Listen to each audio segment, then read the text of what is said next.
Hey everyone. I wanted to just jump on here for a little bit of time. You all that are watching this or whatever, share it with others. Pause this because I'm going to be reading to you what I put on the money order.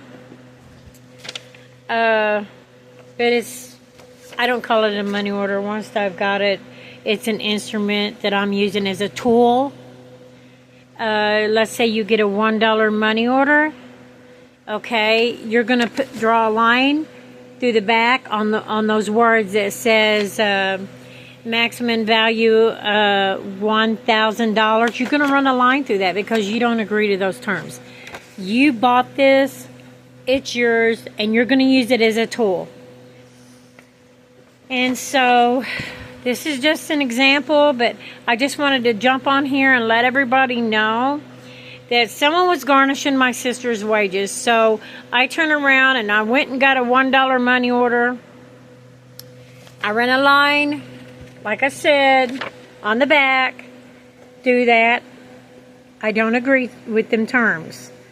And then on up I wrote buy. Okay, it's not on here. But I wrote buy, okay, my signature. Or actually, I signed her name because I'm like, anyway, I was doing it for her. So, I made it for $7,000. You do not bother this amount. Do not change that. Do not touch it because you're not using that as your... There's a reason why I say don't do it. If others tell you to do it, that's up to you. But I didn't do it. I did not do it. And I'll show you why.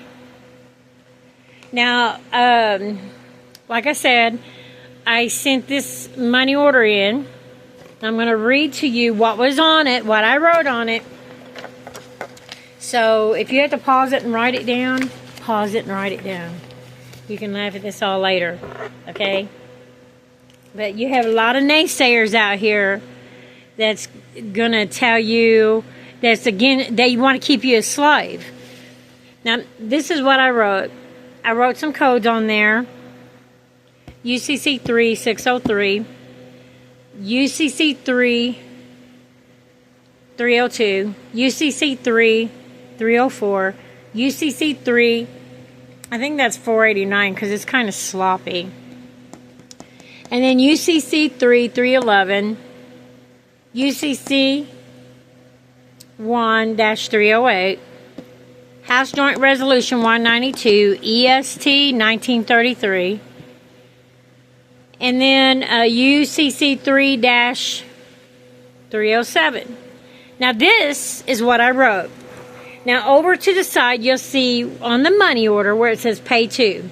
So I made it out to the place that was garnishing her wages. You go down underneath a line down underneath the address, go down a little where it says memo, you write buy. You don't have to put no memo there. You can put it somewhere else, whatever you want to do. But you're changing it up. It's your instrument. So instead of memo, I put buy, and I put my sister's name and her address, etc. That's why I won't show this.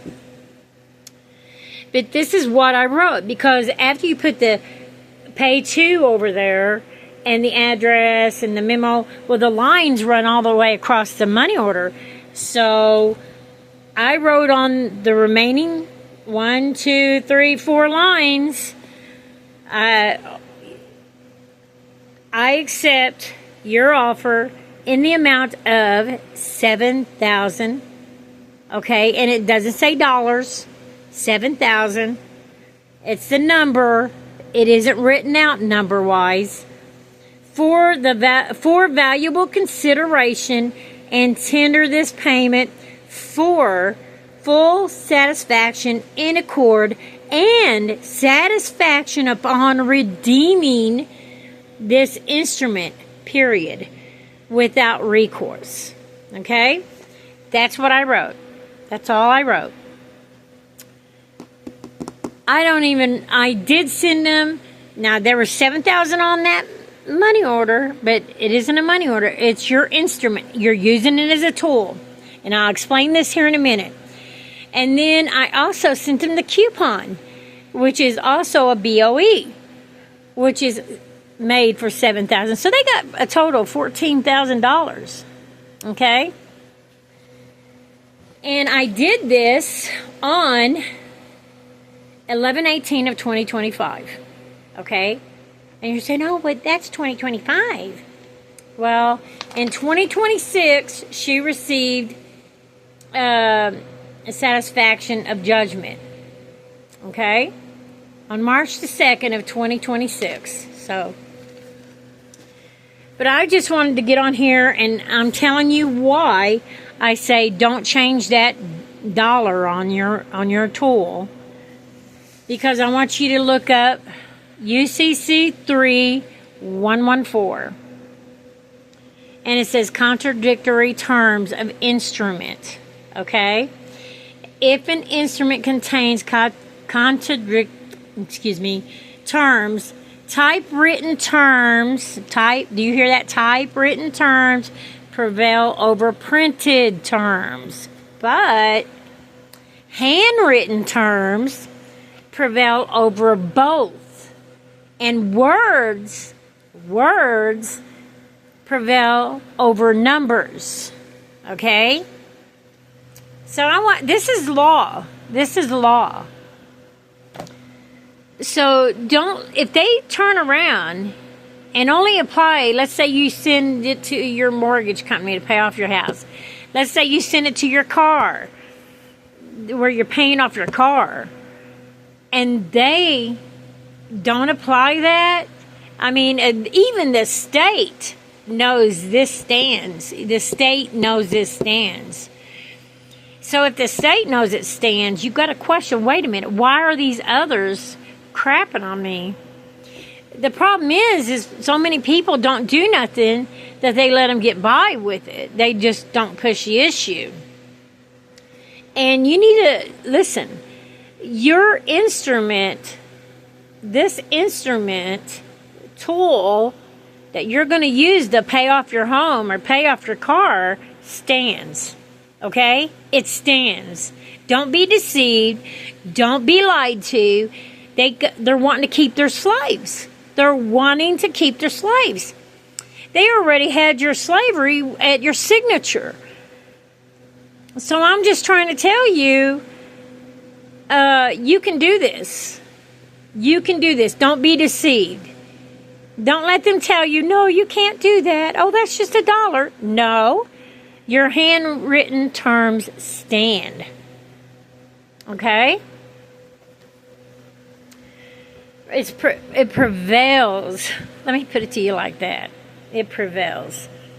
So if any of you have any questions, you can reach me at Deborah 144,000 at yahoo.com, because they've pretty much took over my other email. So if you want, write me, holler at me. And I will tell you this, I don't want no naysayers. I'll delete you in a flat second. You go back to your cave, because I'm telling you the truth. You just stay there. And anyway, y'all have a nice evening.